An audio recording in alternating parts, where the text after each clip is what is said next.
85% of companies have at least a technical founder, a developer on the team. But of the 15% who don't have that technical founder, they hire a developer or they hire an agency. And here's the thing. They often then outsource the product. They say, okay, I want to build a product for lawn maintenance or for electricians or for whatever. And they're like, go do that. That's what you do, right? You're a developer or you're an agency. Product and engineering being writing the code and making things work and on servers and making it function. Product and engineering, they're two different departments. They're not the same. Welcome to SaaS That App, building B2B web applications.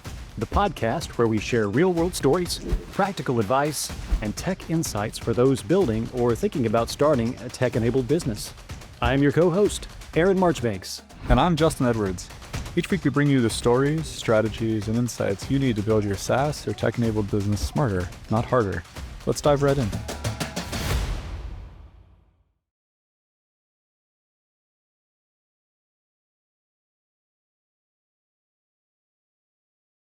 Hello, everyone, and welcome to SaaS That App. I had the opportunity to see today's guest speak several times, and I'm super eager to have him on the show. But before I intro our guest, I am joined here in virtual space by my favorite ultra-marathoning crazy person and co-host, Aaron Marchbanks. How are things in the American Middle West, my friend? Not too bad, a little bit smoky. It was a little challenging on the morning run this morning with the conditions, but you got to get out and do it anyway. I know how it goes.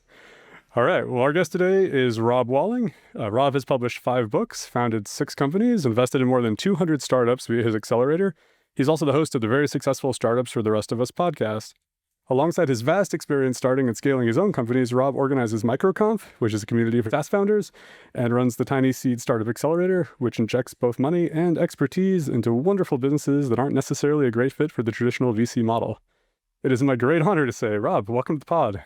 It is my pleasure to be here. That is one of the best, most succinct intro bios I've ever heard. Did you write that yourself or did ChatGPT? I wrote that 100% without ChatGPT, I'm pleased to say. So thank you for the compliment. I knew when you used the word injects that it was not like taken from my website because that's not there. So I was thinking, I wonder if an LLM had them. Thanks so much, Justin. That was really, really nice.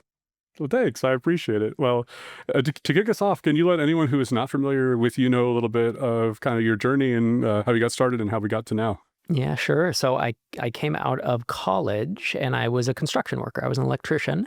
That was my family's business. They didn't own it, but my dad worked construction for 42 years and my brother still is in that business.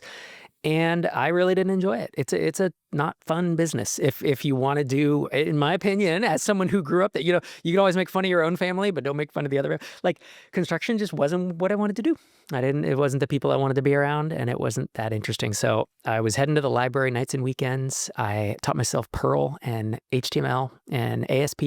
I had known how to code a bit. Yeah, I know. Well, this was 1999. It was CGI scripts. And so it was early web dev. And so I became a developer, which was fun for a few years. And then I realized, man, I really want to do my own thing. How do I start a startup at the time, right? There was no SaaS. That term didn't exist until, I don't know, 08, 09 maybe. And so it took me 5, 6, 7 years of working nights and weekends as I had day jobs. So I worked a day job as a developer, and then nights and weekends I was building products, trying to escape the grind, and eventually had a few successes, got into SaaS.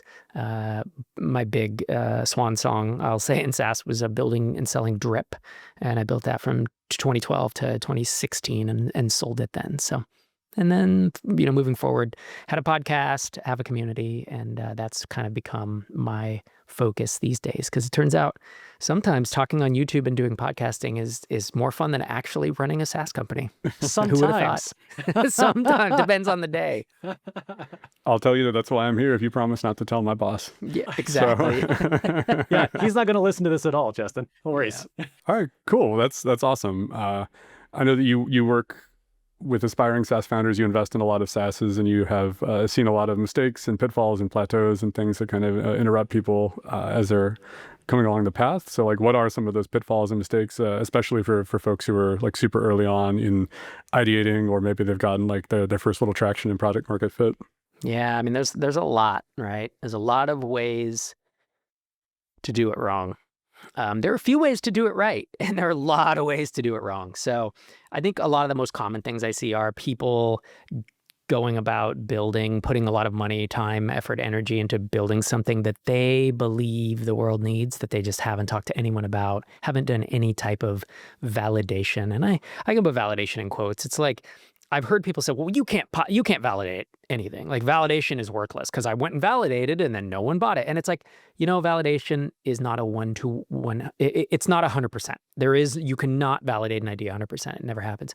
And so going into validation, doing like a little bit of keyword research in Google to say like, well, is anyone searching for anything like this? It's going into what I call Hangouts, which are just like Facebook groups, Slack groups, online communities, online forums, private forums of like your potential customer, not of other indie hackers, not of other people wanting to build SaaS, but who is your ultimate customer, and figuring out, do they actually have a problem? It's going to Capterra and going to a category of software and being like, well, I want to build a CRM, so I'm going to go look at the reviews of CRMs and see what everyone's mad about. What is everyone pissed off at all the CRMs about? And then maybe that'll be a core part of my feature set. Just a bit of research, right? Doesn't take much time.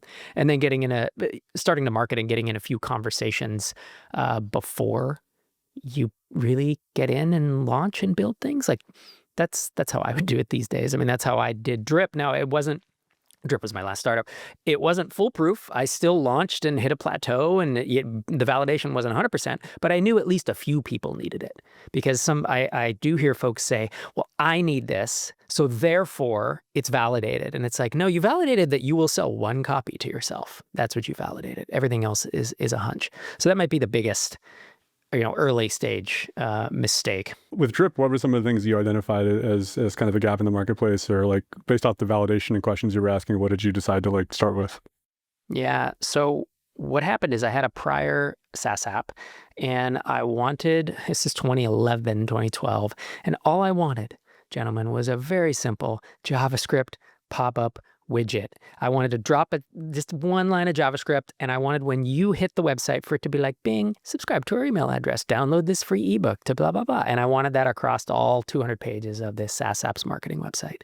That did not exist in 2012. There was no opt-in monster, sumo.com or King, whatever Sumo built. I don't know. There's a bunch of them now, right? There's Write Message, their Drip was one, and a lot of email service providers have them now. They didn't exist. So I hired a developer, and it took him 40 hours it was all not dev time, granted. He wrote the email sequences too and wired it up into MailChimp, into an email sequence, and spent 10 or 20 hours, with an open source JavaScript framework to basically build this pop-up widget. And I was like, well, we validated that I needed it, but would anyone else? So that's the next thing I did then. I started sending emails to people, to founders that I knew. And this was a long time ago. I had a much smaller audience and much less personal brand than I do today.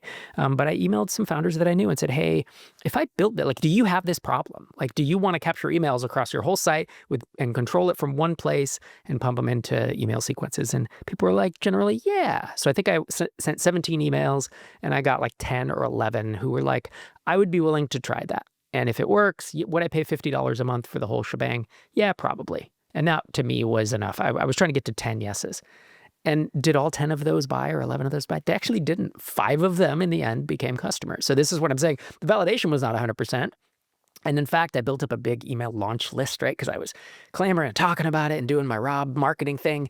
And I got 3,400 people on an email list, and I got the app up to $8,000 or $9,000 after launch, 8,000 or 9,000 of MRR, which was great. Right? That was a really quite solid launch, but then it just plateaued hard, had a lot of churn, very, very weak product market fit, basically. And that was then starting the whole next leg of the journey. And that's, I think, what entrepreneurs should take away if they're listening to this is just having a good idea and or validating, that gets you to like step number 3 of 500, and then step number 5 is launching. And then step number 7 is getting to 1K MRR. And then you know what I mean? And each of these steps has pitfalls and complexities around it. There is very rarely a straight shot to like, whoa, we're going to hit 1 million, next year because we just made all the right choices. Like it just doesn't work like that.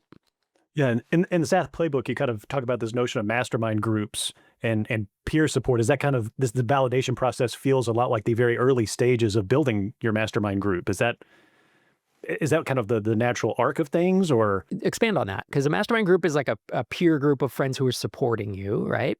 Yeah. So, I mean, is this the the place where you start, where you're, in this particular instance, you're talking about sending out an email to, some group of people to kind of see, is this a good idea? Before it even goes out to a broader audience, is this something that's meaningful?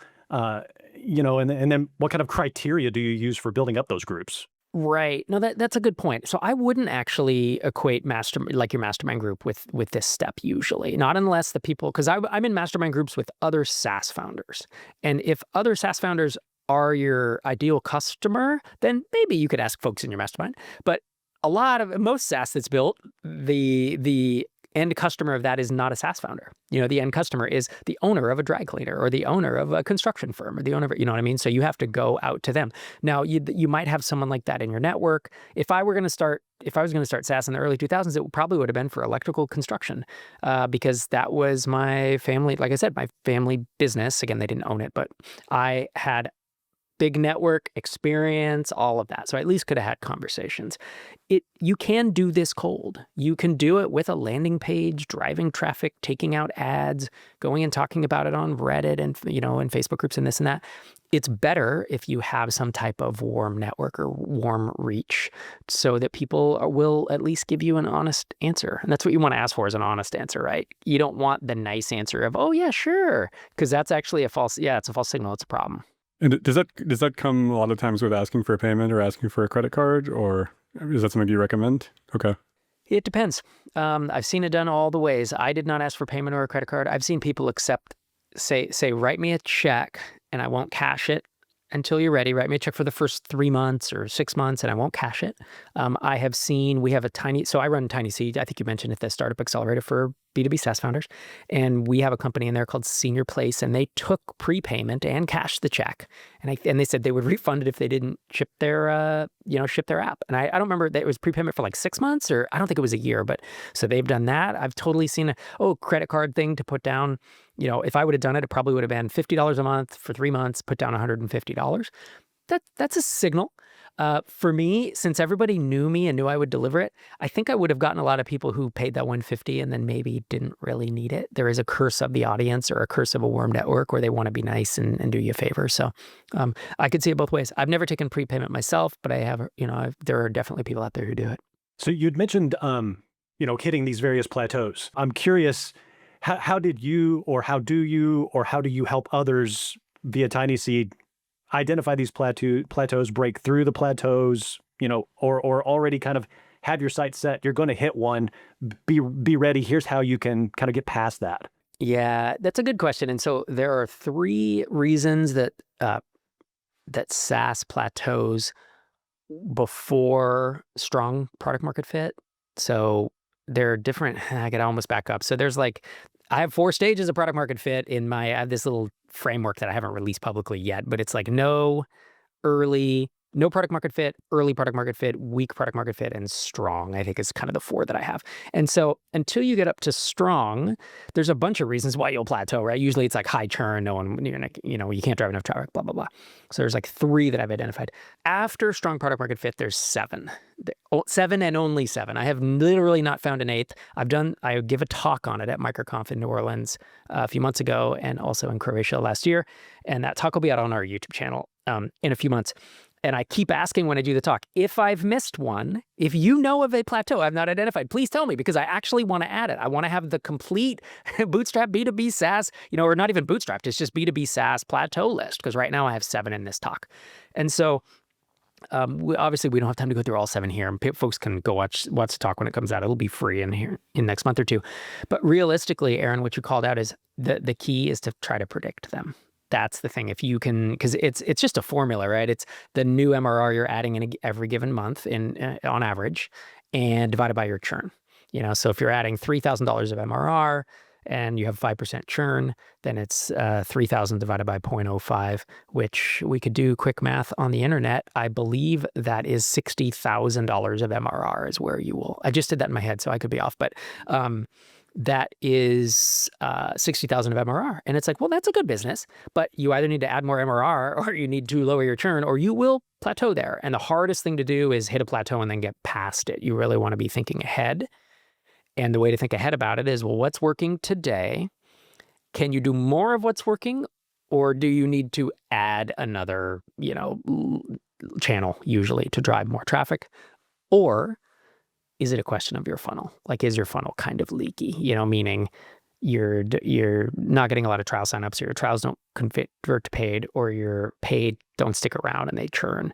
And the way you know if your funnel's healthy or not are some rules of thumb that, again, we don't have time to go do here, but I think I give some rules of thumb in the SaaS playbook. I think I give rules of thumb for almost the entire funnel in SaaS playbook, and I definitely give them in this talk. Yeah, you talk about like low touch and high touch. The conversion rates and Right. churn and all that stuff. And the reason rules of thumb, I've had people kind of give me crap on social media or whatever. I remember listing some rules of thumb for ranges of where you should be if you're asking for credit card up front with a free trial or not asking for credit card. These are the kind of percentages I would expect. And someone was like, oh, this is BS. This is just rules of thumb. It's just common knowledge. And if it's common knowledge, it's worthless and blah, blah. And I was like, no, sir, smart person on the internet, Anon6969, I think his username was. Rules of thumb are actually helpful for exactly this reason, is that if you were to show me a SaaS funnel and every step of that funnel, show me the percentages and tell me if they had a credit card or not or whatever, I could say, oh, that's healthy, or that's your problem right there. I could tell you which exact number is outside of my mental range, because they really are, all SaaS is not the same, but they do share a lot of common attributes, especially numerically. Well, yeah, and having those kind of rough metrics on different stages of the funnel is super helpful if you're trying to self-diagnose. If we can read your material and see your material and look at, oh, hey, this number is way outside of what Rob thinks is reasonable with his experience. Like, cool, let's focus in on why this part of our funnel is not working correctly. Try to get people to stick around a little better. That's right. And sometimes you will be wildly outside of it, and there's a good reason for it, and the rule of thumb doesn't apply. But I get a few too many founders saying, oh no, but my business is so snowflakey and different, and it's like, probably not. Maybe, but probably not. So I know, I don't remember which book of yours it was, but there's one book where you go heavy on cheat codes and talk about like some of the fun things you can install that really kind of turn it up to 11 on businesses. Can you talk about like some of your favorite cheat codes and maybe give an example of some applications of them you've seen that really rocked? Heck yes, that's the SaaS playbook. And don't I have 4 cheat codes in there? I often have to refer to my, on purpose, I write these things and then expansion revenue. Yeah, that's a good one. I love it.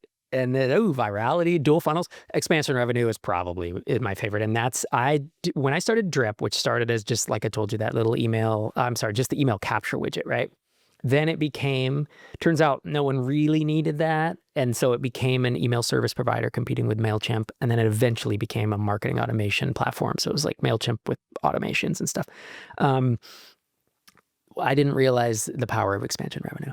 And expansion revenue, if folks are listening and don't know, is when, as your existing customers get more value from your product, that they automatically pay you more. So think about being a MailChimp customer. And when you have 2,000 subscribers, I think their free plan goes up to maybe 2,500. I don't even know, but let's just say their free plan goes to 2,500. So at 2,000, it's free. At 2,500, you pay them $20 a month. At 3,500, you pay them $40 a month. And that's expansion revenue, right? More subscribers, more value to you, more money to MailChimp. That is 100% a SaaS cheat code. And what it means is you can have a month where you are completely flat in terms you had 0 customers net, but you still grow your MRR. And that is absolutely mind-blowing to see. And in the end, Drip did have that about 8 or 9 months of the year, 8 or 9 months out of 12. And expansion revenue leads to net negative churn, which is just this huge snowball in the best possible way. So if folks, this is why pricing is so important. Pricing is incredibly important. And Michael Rivera spoke at MicroConf New Orleans, and his talk was amazing, and his book was also amazing. So thanks for exposing me to him. But can you define that negative churn and explain how that works? So churn is just the percentage. I usually look at it as some people look at it as logo churn, like the number of customers that churn divided by the number of customers you had at the beginning of the month. But I like to look at revenue churn because it's slightly more important and accurate. So it's the amount of MRR that you lose in a given month divided by the MRR at the start of that month.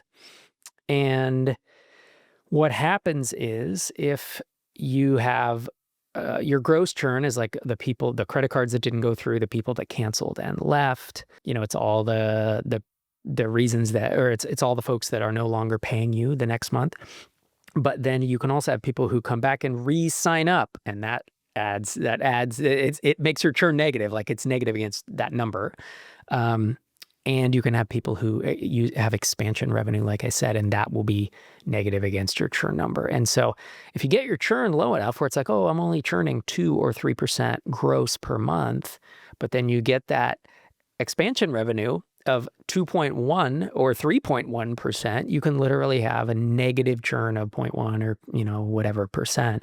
And I've seen businesses, I mean, they also call it the opposite of churn is retention, right? I've seen businesses with net negative churn, or net retention is the same thing, of like 10 or 12% in a month. And that is bananas to see a business run like that, because I won't say you don't have to work that hard to grow it, but it grows 10% a month if you do nothing. So imagine if you're actually driving new customer, it's crazy. It's crazy to see. Now that's an outlier. I'm not saying Drip was not like that. Drip did not have 10%. I think it was a couple, like 2 to 4 or something in its best months. But talk about a cheat code. And yeah, that's one of the best. Well, including that one and the other cheat codes as well. Would you say that there's any sort of like a threshold or a different level of application depending on different size organizations or different type of SaaS? Or is it pretty much, this rule kind of rules them all?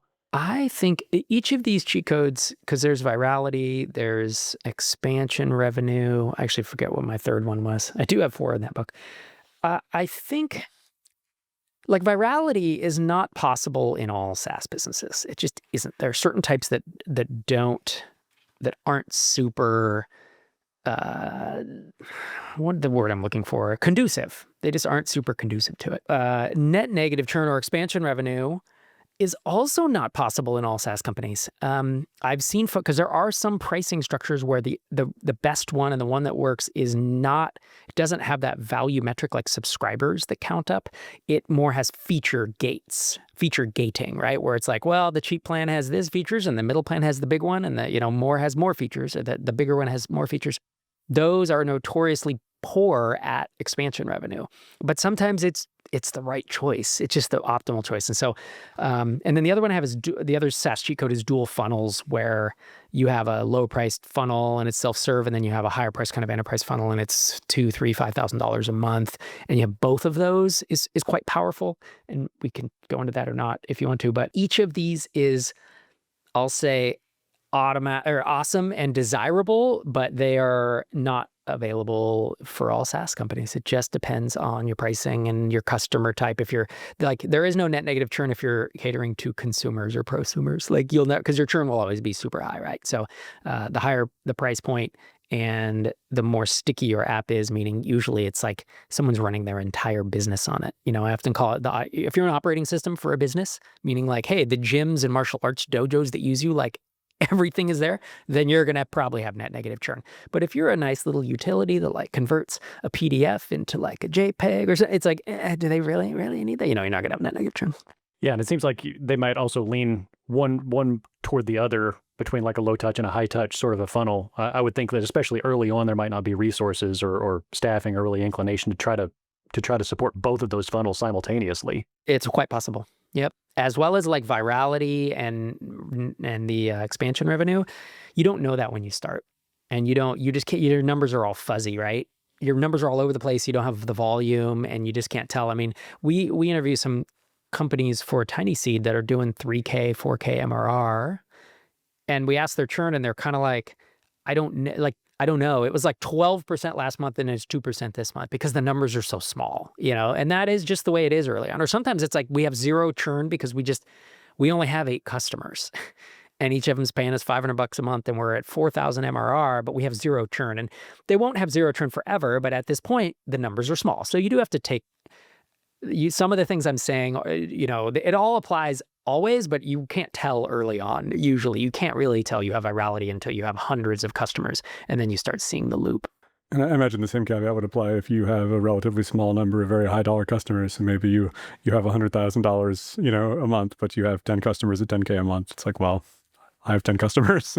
So, and then you're not going to have virality usually, and you're not, expansion revenue. Hopefully you have that. If they're paying you that much, then it's probably annual expansion, and you need to have that worked into a contract. And yeah, and you won't have a dual funnel unless you launch a self-serve version. Each of these, that's where it depends. Well, I wanted to pivot a little bit. We have guest after guest come on to this podcast, and we talk about like, what are your tips for people who are getting into SaaS and early on? And the first thing they say is, don't do it. Absolutely don't get into it. It is horrible. The sacrifice. Do they really? I worked 1,000 hours almost a day. invariably. Almost invariably. I sacrificed my family. I'll never get the time back. I've been there, done that. And but all these then at things the are end of resonant. it- It's like, I've never felt so seen as you're saying these things. But at the end of it, you will also ask them, so was it worth it? And almost every one of them say, well, yeah. But it's because they're on the other side of this great idea or the great organization. Yeah. So obviously you have a book titled The Entrepreneur's Guide to Keeping Your Shit Together, Exit Strategy, which you wrote with Dr. Sherry Walling, deals heavily with psychology related to exiting. I guess, do you have a reaction to that? Do you agree with that sentiment, or do you think it's a little tongue-in-cheek? It is challenging. It is. I hate to say it's hard because I worked construction. That was hard. This is not hard, guys. Like, let's just really like it. I know guys who drive trucks for a living. That's hard work. So let's just super level set that, okay? But in the scheme of sitting at a computer and typing and listening to music all day, let's say, is being a SaaS founder harder than like being a developer at a big company? Yeah, it is. It's a grind, and it is ups and downs, and it is very emotionally draining for sure. It's not physically draining, but it's a lot harder than most people think. And this is why I tell most people, if you are not technical, you are not a developer, consider either co-founding with a developer or building some smaller things first. I have this thing called the stair-step method of entrepreneurship. And if you go and build a Shopify app or an add-on to Salesforce or HubSpot, any of these app stores. And are these going to get you to $1 million in ARR? No, probably none of them. But can they teach you the ropes, get you the experience, the knowledge, the confidence, and some revenue? Yeah, they can, with a lot less work, because you don't have to worry about all the stuff. Because building SaaS is complicated, launching SaaS is complicated, marketing it, supporting it, learning what features to build. I mean, all this stuff it's too many moving parts. It's like a complete imagine like SaaS as a business is an entire, agency, business, consulting firm, whatever. And then you have this software that you have to build, write, maintain, and guess what people want. It's like two complete different businesses that are tied. It's very complicated. So that's where I say, hey, maybe start a little small, build something smaller, get to 5, 10K MRR. You're going to plateau with an app ecosystem add-on. But at least then you have that knowledge of like, I've talked to customers. I know what this is like. And then you can look at doing I call it like a full-blown or a standalone SaaS. It's not the only path. It's just a path I recommend for people, because to me, a standalone SaaS is kind of like, if to use a baseball metaphor, it's like, I've never played Little League baseball, but I want to go play in the major leagues tomorrow because I saw XYZ person do, who's doing Heaton Shaw, Jason Cohen, Dharmesh Shah, Rob Walling, we can name people who do the big SaaS. So I'm going to be like them. It's like, so do you know that I started building SaaS in 2005 and it took me 11 years until 2016 before I sold Drip? You know what I mean? It's like, you don't see that whole leg of the journey. And I started and built small and got bigger. And so did the rest of the folks I mentioned. Yeah, I think that's super informative. People don't see, I guess the tongue-in-cheek saying is it's a 20 years or an overnight success, 20 years in the making, right? So yeah, I like the stair-stepping. I like the stair-stepping advice. In terms of starting slow and kind of developing that confidence, do you have anything else you recommend to folks who are getting into this to kind of get set expectations, to get things straight between their ears from the start? Yeah, I mean, I would say I've already said it, but like building the product is technically complicated, but it's also, I'm trying to think of the other word for it. It's also hard to know what to build and how to build it. Like, folks, we have with TinySeed, 204 B2B SaaS investments, and 85% of them have at least one technical founder. So 85% of companies have at least a technical founder, a developer on the team, which kind of makes sense. That's broader ecosystem of SaaS. That's what it is. SaaS is complicated. But of the 15% who don't have that technical founder, they hire a developer or they hire an agency, right? They hire a development partner to do it. And but here's the thing. They often then outsource the product. They say, okay, I want to build a product for lawn maintenance or for electricians or for whatever. And they're like, go do that. That's what you do, right? You're a developer or you're an agency or whatever. And it's like, yeah, kind of. Like product and engineering being writing the code and making things work and on servers and making it function. Product and engineering are two different departments. they're not the same. Like just because you can write code doesn't mean you can build a good SaaS company, right? So that's the thing I think it helps for people to understand. There's even developers that start SaaS that don't realize those two things are different. Like the decisions of what am I actually going to put into this app? Like what are the features? What are they going to look like? What order are we going to build them in? How are we going to respond when customers ask things? Like all of that is a product role. And that is something that I think is kind of invisible in most SaaS. And most people don't understand that that's probably the hardest part of it, especially with AI these days and no code and stuff. Like it's not easy. It's not easy to technically build, but you can get there faster these days. But knowing what to build and how to build it is actually very, very difficult. So I'm curious where your failures came in there. You had mentioned as we were doing some back and forth. I've been there. I have messed that up. Tell me about the mess ups. Oh, I mean, the mess ups were just underestimating how hard it was all going to be. And then there was a point where I was like, I know how to do this. So I'm going to start my next SaaS app, like start Drip. And I'm going to be so good at it from the start. I'm going to hit product market fit on day one because I'm super smart. I know exactly what people need. And then launching it, plateauing and almost running out of money, like almost having to fire 3 developers because we were just plateaued for so long. And I kept saying, like looking in the mirror, like, I thought you knew how to do this, man. Like you've written 2 books on this topic. You have, this is back in 2012. Like you're supposed to know how to do this, but it turns out even those who know how to do it, the second, third, fourth time is still quite hard. I've talked about this with Heaton Shaw, who's done like 4 or 5 SaaS apps. Most have been successful. Talked about it with Jason Cohen, who I think has done 3 or 4, and WP Engine is now a unicorn. Talked about it with David Cancel, who has had 5 exits for cash and is on his 6th startup, and you Drift. And he was like, oh no, he's like, it barely gets easier. He said, the only thing that gets easier is I can raise a lot of money right away because everyone has confidence in me, but the grind is still the grind. Like it takes me years to get that right. So that's, I think, a big mistake that I made is that it's hard the first time and it's slightly easier each time, but it's not that much easier. It's not as easy as you would think. Sure. As like the numbers go up, as things do improve, as you hit a plateau, pass a plateau, would you say that like the psychology gets easier as those numbers get bigger, or does it actually get harder? I'd say it gets easier. If you're handling yourself well, here's the thing. Being a founder, most of it is managing your own psychology. That's what I found. And the folks who really enjoy it, there are folks I know who do the whole SaaS thing, and they're like, you know what? It was hard in the beginning, but by the time we hit $1 million or $2 million, I had enough resources. I hired people to take the hard things off my plate, the things I didn't want to do, and they do it really well. And they manage their anxiety, they manage their potential depression, whatever creeps in on each of us. Each of us has these kind of demons or these Achilles heels. I do know some folks who do that, and the majority struggle, including me. Like as I was building Drip and we were, adding 10K of MRR every month, it was this incredible build, rocket ship business. I was like, this is amazing. I was so stressed and so anxious and I went into work every day thinking, oh my God, what is going to happen today? And is this business going to implode? Because everything felt like it was going wrong on the inside. But from the outside, people were like, this is a great business. So it's managing your psychology and having either a mastermind group or, I'd say a mastermind group plus probably a therapist. Like I am now in therapy, and I say that very healthily. Like I'm in it because it allows me to be healthy. I'm not broken inside and need to be repaired. I have no stigma around this word. But mastermind, therapist, potentially a coach if you can afford it, who's doing more businessy stuff with you.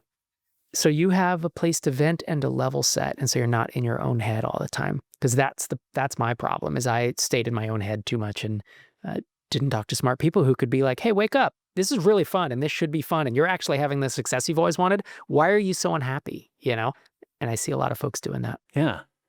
So, things are going well, great. You're passing plateaus, things are looking good. And you mentioned it already, but you're talking about looking into exit strategy, and your book Exit Strategy recently came out. Curious how that book kind of came about. Was that something you and Dr. Walling planned to collaborate on from the beginning? Was this something that was birthed from some experience, or like just a message you felt like needed to get out there? It was it was a lot of that. It was really the latter where. So my wife, Dr. Sherry Walling, she was a clinical psychologist. She has a PhD in psychology. And she is now effectively a coach for high-functioning CEOs, executives, and founders. And half of her practice, half of her, caseload is, so to speak, for clientele is probably a better word, is folks who are thinking about exiting in the process of an exit or have exited and are like trying to recover from it because it's like a little bit of PTSD. And so she came to me and said, I'm telling a lot of these people the same thing over and over. I'm saying the same things. I feel like I'm going to write something. She'd written a book, and then she and I co-wrote a book together. So she'd written 2. I had written 4 by this time. So it's kind of natural. We're probably going to write more books. And so she's like, I think I want to write a book about selling. And there are already great books about selling. You have like Before the Exit is a great book by Dan Andrews, kind of thought experiments. And then John Warlow has written 3 books on it. And there's Finish Big. There's several really good books about selling. But I've read all of them, and they didn't dive deep enough, in my opinion. Or I shouldn't say they didn't dive deep enough. There was a gap, and the gap is the psychology of it. And the managing your own psychology before, during, and after the exit, and figuring out, should I sell? How should I think about this? Who should I tell? When? How do I deal with this incredible pressure cooker that is due diligence and selling my life's work? My entire net worth tied up in this thing. And so she came to me and said, I'm thinking about doing this. And I was like, I certainly have my own tales to tell. I've had a couple exits, Drip being much bigger than the other one. But also now that I've invested in all these companies, there's been literally dozens of them now that I've walked alongside the founders through the exit. So I also had kind of anecdata as well as, my own stories. And so the thing was like, well, let's sit down and try to write a table of contents to see, is there meat here? Is this an ebook? Is it a podcast episode? And then it's just like, poof, is 7 pages of like bullets. And we're like, oh, this is going to be 300 pages, of book. So that's how it came about. And it's being really well received because it does shoot that gap of knowledge. There was, as I said, I think we kind of identified a gap in the market.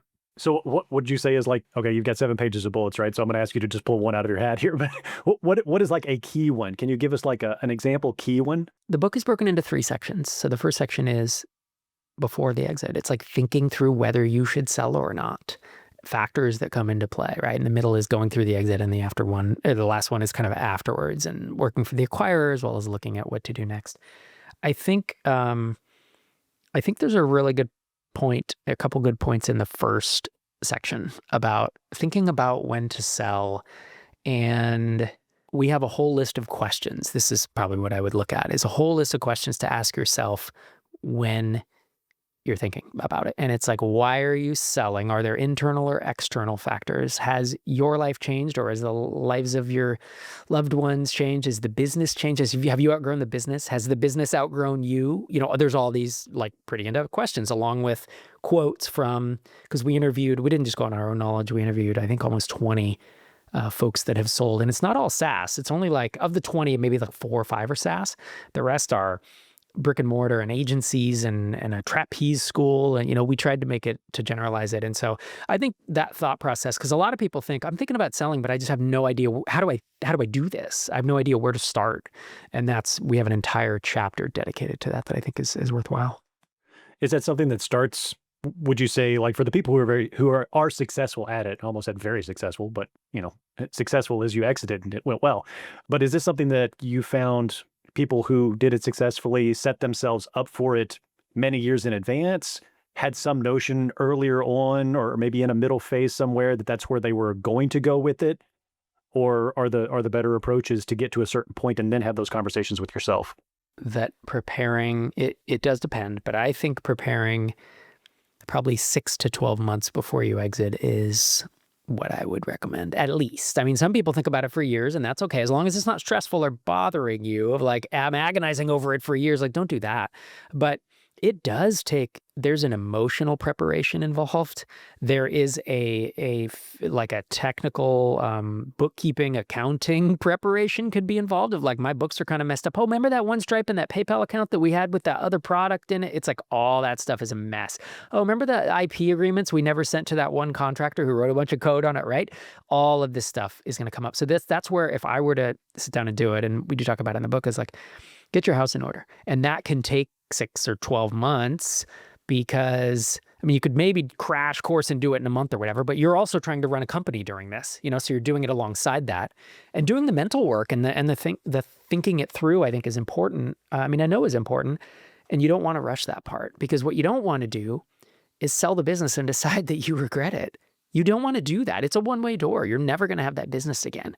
And so you want to be really, really sure. So from the first email that I got from my acquirer of Drip until the day it closed, it was 13 months. And that gave me 13 months to think about it and noodle on it and take I think I had an umbrella LLC with a bunch of products in, and I had to fork Drip out into an S Corp, and, is all this stuff that had to happen. And I'm not saying it has to be 13 months, but even 6 months would have felt, kind of tight for me. I also had to come to the conclusion of like, oh, I'm okay selling this. Am I? I don't know. Am I? Today I am. Tomorrow I'm not. Today I am. Tomorrow I'm not. And over time, you want that to kind of even itself out, right? And be like, yeah, okay. If they pay me X, if I get enough money, I never have to work again, or whatever your number is. You come to that.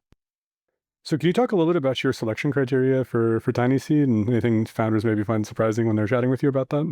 Yeah, I can tell you about the selection criteria for sure. I can tell you about my selection criteria. So there are 4 of us, and we each have our own, So, but realistically, we look at the first pass through. There's an application. We look at numbers. I mean, because you can tell a lot by churn, MRR growth over 6 months, lifetime value, average revenue per account per month, all that stuff. So the first pass is usually, is this a healthy business based on my rules of thumb of what the numbers should look like? And oftentimes I won't even look at like the URL or what vertical or what the app is for a while. Like I'll be looking through the application and just being like, I can get a sense of like, oh, this is a great, but wow, that's some growth. Oh my gosh, there better be some red flags or I'm funding these guys tomorrow. That will happen, right?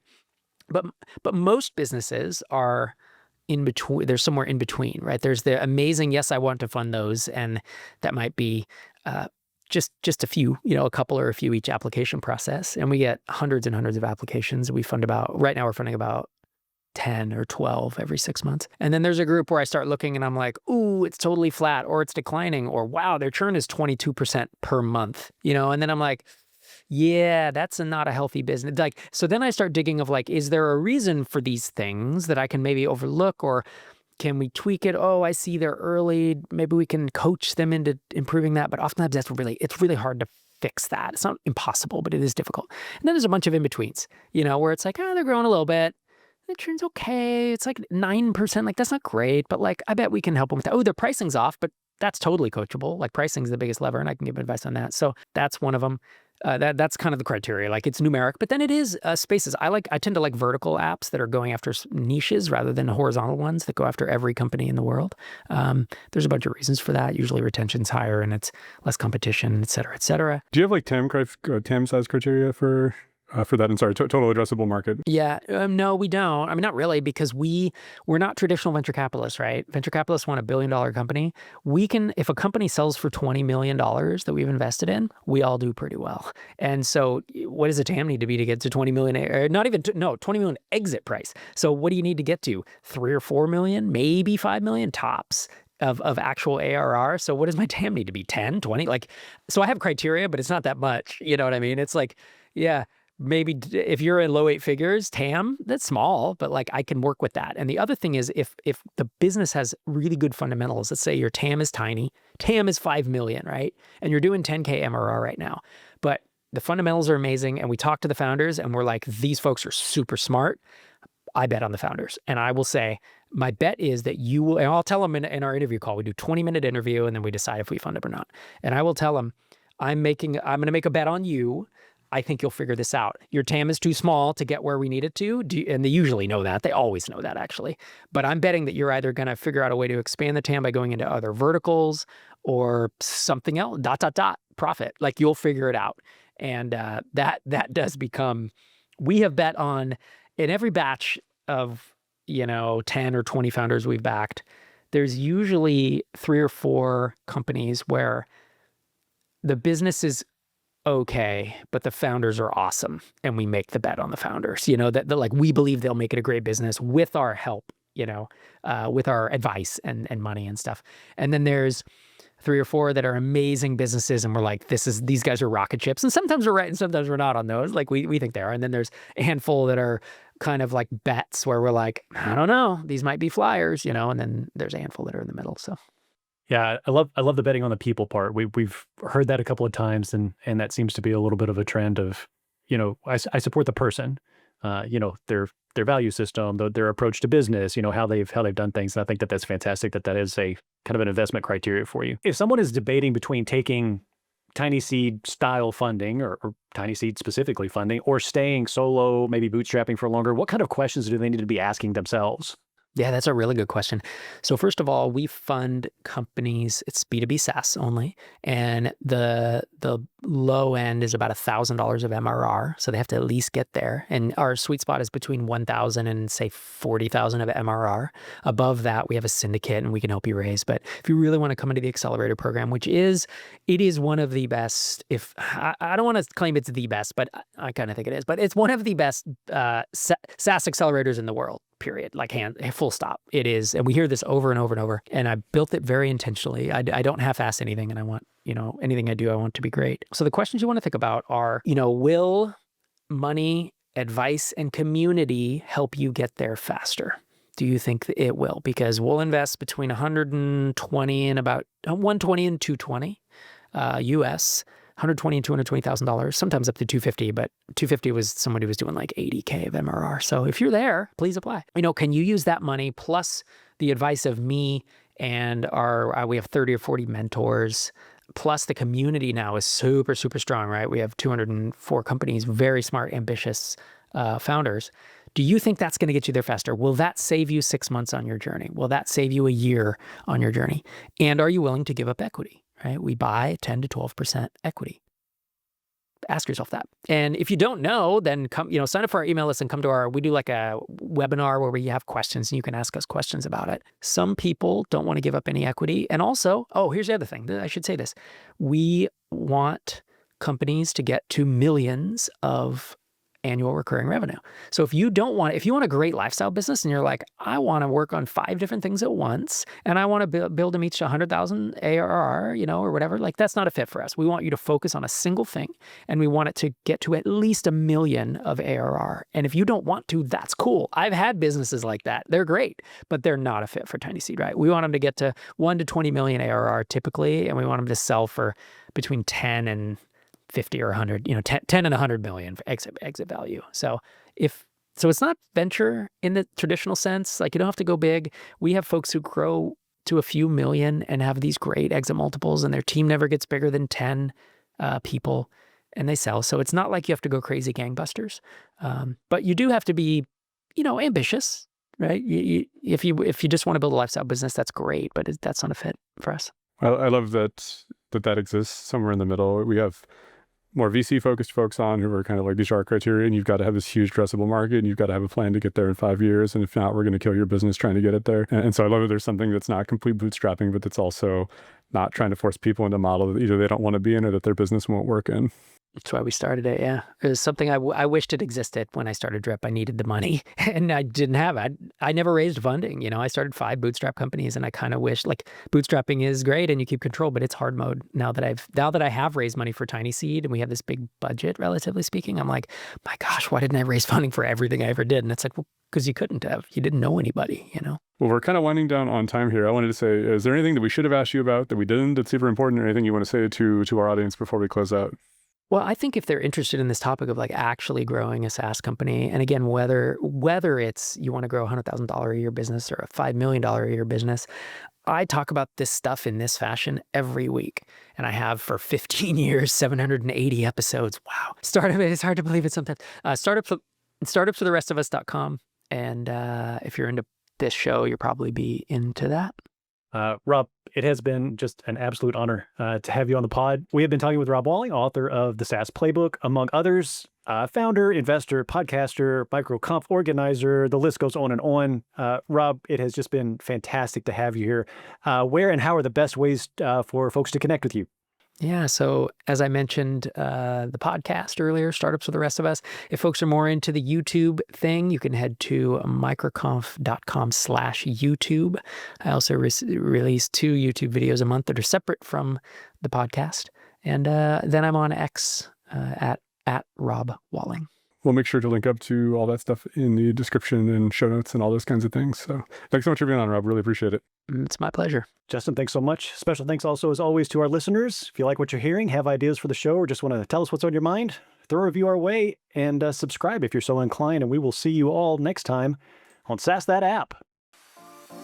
Thanks for cruising along with us on SaaS That App. We hope you grabbed some insights that were inspiring, actionable, or at least entertaining. If you enjoyed the show, don't forget to subscribe and leave a review. Until next time, keep building, keep growing, and keep those apps sassy.